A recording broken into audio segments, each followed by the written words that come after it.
Okay, so I'm out here. I'm getting ready to talk to Colin Lennox, the Director of EcoIslands LLC, and he's going to explain to me how he's doing some work to keep things clean and running here. Johnny, thank you very much. It's always a pleasure to be working with you. Hi all, haddily hodily neighboroonie. It's 16 something degrees out. We are once again back at Deitrich's site here just outside of Blairsville. 2 years ago, 2018, we had an inordinate amount of rain. It was almost double for central Pennsylvania where we are right now. And we did a video called During the Flood, or something along those lines, with one of our representatives, Greg Halfling. Wow, he's low. Spirit, darn you. It's always spirit, every time. Just wanted to show you that we've got one of the spreader bars. It's 15 degrees Fahrenheit approximately. And that we've got the same system, wintertime, summertime, flood time, doesn't really matter. Mostly I just wanted to show you there's a whole bunch of ice on the spreader bar there, and we just came onto site, and we are, once again, this is Deitrich site, and over here we have two 2017 year, that's the year, and these are 307Ms, or 750 gallon in volume, self-organizing wetland bioreactors. For the mining community, we call them MRUs, or metal removal units. Everything's fine. These are only partially buried. I like to come back and just take a look at the sites because, you know, these are my babies. This is the inventions that we've been working on for years. And yeah, Johnny, go ahead and bring them in a little bit closer. So I was back up here 2 weeks ago with another potential sales rep, Adam Mowry with Mowry Environmental out of Chester County. And, oh, it's gone. It's gone. It's all right. And just wanted to show you that year-round, they will continue to pull. In this case, they're pulling iron and aluminum. Now, these are primarily abiotic remediation pathways, or microbes don't have anything to do with the boxes just pulling out this iron and aluminum. pH in the water is about a 6.5 or so, which is certainly high enough for standard abiotic kinetics of aluminum and iron oxidation. The material, it doesn't look like the box has really been stirred up or anything for a little while. It's probably about time for a clean out, but I don't do the maintenance on these boxes anymore, so I let the client take care of it. It's their box now. But if you come close, and this is the tail end, this is the last box, you can see there's some aluminum and there's some iron that's getting by this one.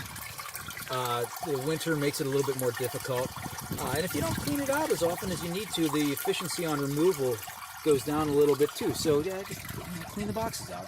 It's simple as that. And to do so, once again, we have clean outs. You know, you get them. This is why you put them down on the ground, bury them, throw a pipe key on there, open it up, and then it flushes, like I'd shown you before in the previous video from 2018. It flushes, and then, Johnny, if you just do a full pan all the way around, there's the sludge pond. You can see that blue pipe right over there, and then the corrugated, and there's a sludge pond over there. So all of the material that these boxes are catching, the MRUs, go to the sludge pond there, which would otherwise go to this alkalinity bed. So this is all limestone. This is considered number 3 calcium carbonate. You can see a vein of quartz in there, but this is CaCO3. I'm not really sure where they get it, but the good stuff, anything over 95%, gets kind of pricey. And if you've got a limestone bed, and this one does have a flush out in it, so this one can be drained, but that draining is not essentially all that effective, especially when you start plugging up with all this aluminum, which in a lot of cases, think of aluminosilicates, clay.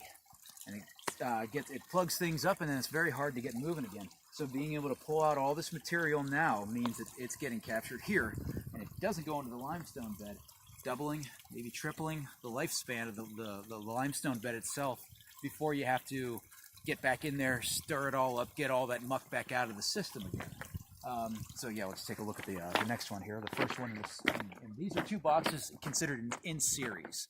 So water goes from one straight onto the other one. You could run them in parallel if you wanted to as well. It's just like batteries. Series, parallel, it depends on if you need more amperage or you need more voltage. In this case, do you need more residence time or not? And what's your flow rate? if it were a higher flow rate, if it were double or triple what this is right now, yeah, you'd maybe want to consider doing boxes in parallel. Here, this is a perfect setup.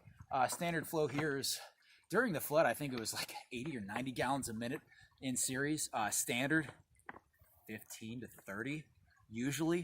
2018 was a really weird year. You ask anybody in the mining community, and yeah, it was crazy. So, oh, we got a bunch of leaves catching in this one too. Yeah, show them that's all that filamentous stuff right there. That's all shredded up coconut husks called coir. It is a lignin. Oh wow, check that out. That's really neat. And in this case, actually, you can see it short-circuiting along the sides because you can see the waving of the material and it's going that way. It needs cleaned out. Very simple visual indicators. You know, you pull a little oil out of your vehicle. Does it look dirty? All right, change your oil. Simple things. And then we got the influent coming in here. And I guess right now that's running, I don't know, maybe 20. Maybe. And then there's the automatic overflows where that water was coming all the way up to here. So as these cells plug, which is what exactly they're supposed to be doing, they back that water here up, but then it can go into an overflow and straight over the top. So even if we hit up to 80, 90, 100 gallons a minute through this box, it still has its overflow capacity without pouring over the sides. And then if you do have more flow rate, like I said, boxes in parallel, or larger boxes, essentially, are the two simple answers. And these are the 750s. We've got 1,200 and 1,500 gallon reactors as well. And these, by the way, these are just the aerobic boxes. These aren't sealed or anything along those lines for, say, if you wanted to reduce sulfate to hydrogen sulfide, or say you've got selenate, which is a deadly, can be a deadly poison at even pretty low concentrations. You can remove that from the water source, capture it in the box as elemental selenium after you go through the redox steps. And then, once again, just flush. And it keeps it out of the water. Going to go ahead and sign off right now, and then we're going to pop over to Eagle Site, and we'll show you the operation of one of our flush-out bags. So, stick with us. 3, 2... And what we've got going on then is, for the footprint, these two boxes are by themselves doing, I haven't seen the chemistry for a while, but at least a quarter of all the remediation on this site, the iron pulling, and then delivering it to a dewatering bag, which means it's out of the rest of the system completely, sludge handling included, versus the size of the rest of the system, which is acre and a half, versus including the flush manifold, 100 square feet, really. So much smaller system. And then just do another one here, just because we can. This box then, this system's probably being cleaned out. My guess is once a month.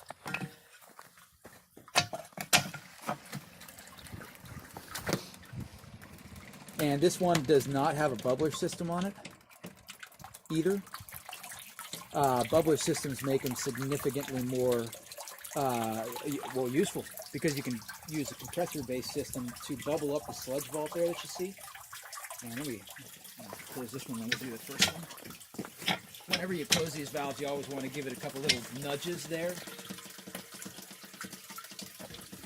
or else they don't close entirely. Yeah, just keep focused on the vault there. And you can tell, you see that offset, the difference between how fast this one drops between the delivery vault and the sludge vault? That is a proxy for how much material is in that cell. You can see this barely dropping. The first box, first cell, always takes the most material. Each cell then, after that, pulls a little bit less, depending on what the fluid source is. In this case, it's just the iron. I'd say that's probably about 15 gallons a minute, maybe a little bit faster. And what that tells me is this system could use a bubbler tray, but it probably needs cleaned out just maybe one week shorter. You know, if they're doing once a month, do it every 3 weeks. There you go. I mean, you see how fast this is. Stir a little bit, you're in and out of here in about 10-15 minutes for 2 boxes. That's the extent of your labor. Yeah, I guess that's pretty much everything. It's kind of chilly out here, like I said, 15 degrees. So we're going to go ahead and sign off. Dibert and Lennox, out. Thanks a lot.